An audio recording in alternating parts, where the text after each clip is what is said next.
जी, सबसे पहले तो मैं माफ़ी चाहूँगा कि मैं बहुत लेट आया, क्योंकि मैं सिल्लोड 8 बजे पहुँचा हूँ और 8 बजे के बाद में सब कार्यक्रम करके मैं वहाँ से हम लोग निकल पाए। और वहाँ भी जो कार्यक्रम था वो महावीर स्तंभ और महावीर प्रवेश द्वार का ही कार्यक्रम था। उस दिन था उपस्थित सभी बंधुओं, माताओं, बहनों, आज हम सभी यहाँ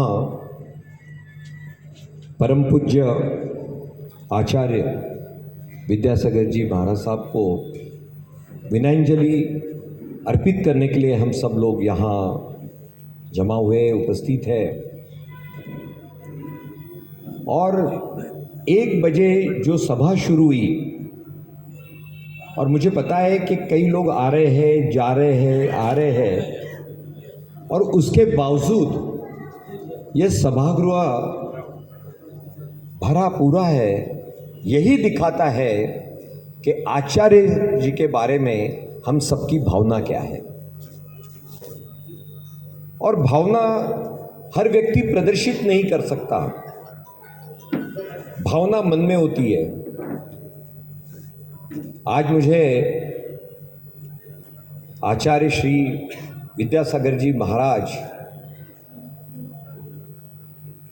विद्याधर से आचार्य विद्यासागर जी, ये सब जो प्रवास जब भी हम लोग सुनते हैं, पढ़ते हैं, तो कोई व्यक्ति,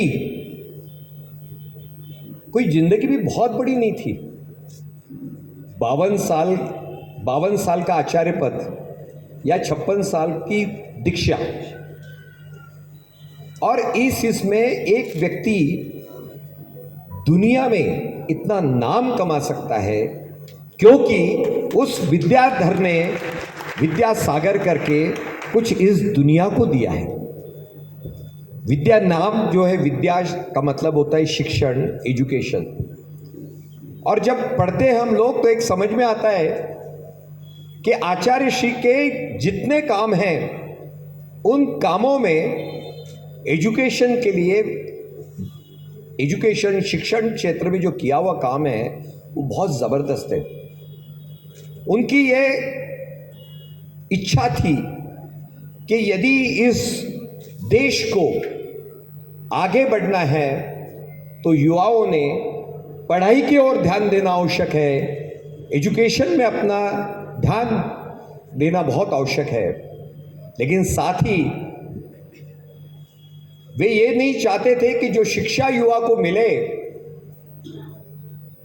वो कुछ भी मिले। वो कहते थे कि जो शिक्षा है वो हमारी जो संस्कृति है, वो संस्कृति में से जो एजुकेशन निकल रहा है, जो शिक्षा प्रणाली होनी चाहिए, उसकी ओर उन्होंने सबको आकर्षित किया था।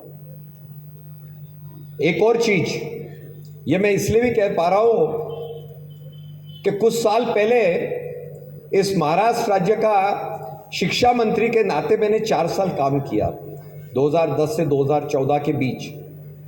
तब मैं महात्मा गांधी जी को पढ़ रहा था कि एजुकेशन में वो क्या बदलाव चाहते थे।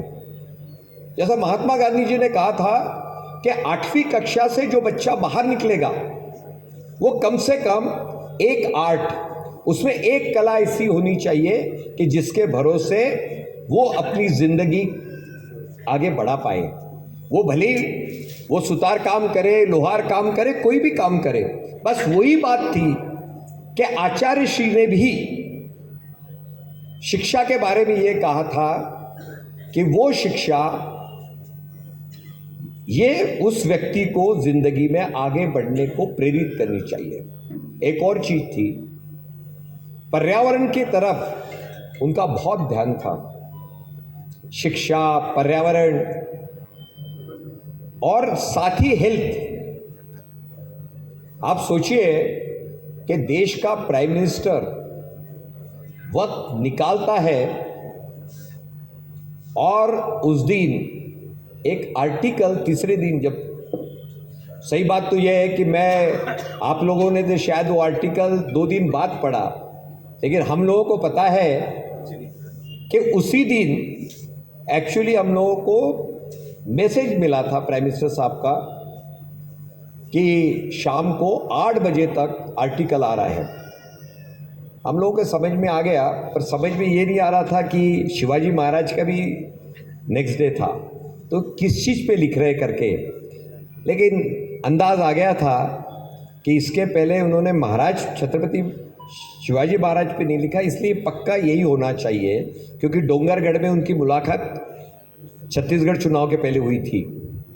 और वही हुआ कि 2 दिन बाद हम लोगों को आर्टिकल मिला। और मुझे भी इस बात की खुशी है कि लोकमत ने, लोकमत समाचार, लोकमत टाइम्स, तीनों ने भी माननीय नरेंद्र मोदी साहब का वो आर्टिकल आचार्य श्री के बारे में पब्लिश किया। कहने को तो बात बहुत कुछ है, वक्ता भी बहुत है, लेकिन एक ही याद है कि मुझे लगता है साल भर पहले ही जिंतूर में आप पधारे थे जब शिरपुर के पट खुले थे। उसी वक्त की वो बात है कि आचार्य श्री थे और तब आपके दर्शन लेने का मौका मुझे मिला था। अब यादें ही सिर्फ है, लेकिन सही माने में हम लोग आज श्रद्धांजलि भी नहीं दे रहे हैं। हम लोग जो दे रहे हैं वो ये एक, आज हम लोगों को एक वादा करना है, और वादा अपने आप से करना है कि आचार्य श्री ने जो चीज़ें अपने आचार्य पद के 52 साल में, वो शिक्षा के बारे में हो, पर्यावरण के बारे में हो, स्वास्थ्य के बारे में हो, जो बातें की है, वो उसमें से यदि कोई एक चीज़ भी हम अपने आप में अपना